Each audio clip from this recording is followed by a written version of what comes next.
Mr. Trump has been very generous with his time and his money over a number of decades, Larry. I've witnessed it firsthand.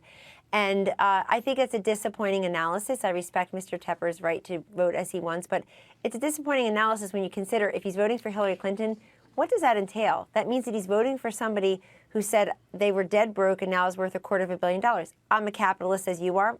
Good for them if they can make $250 million. But how did they do it?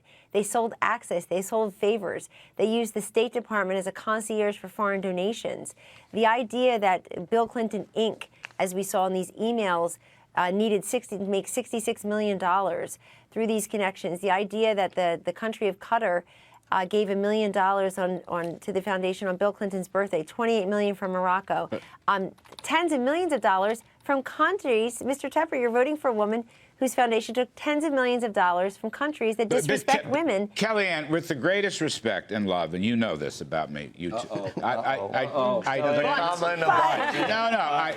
I need you. I mean, we've got 48 hours to go. I think you need to deal with the specifics on Trump. I understand the Clinton corruption, 100%. I'm with you on that. There's no question about it.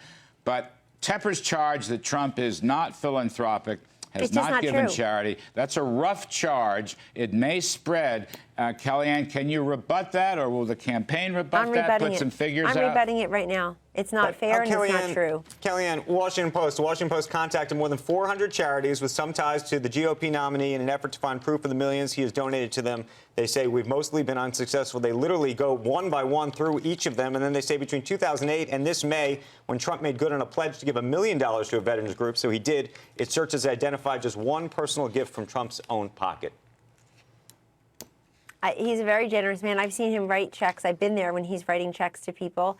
And the fact is that the idea that somebody who's made such a tremendous sacrifice to run for president, basically a huge sacrifice, didn't need the money, didn't need the fame, didn't need the power, didn't need the status.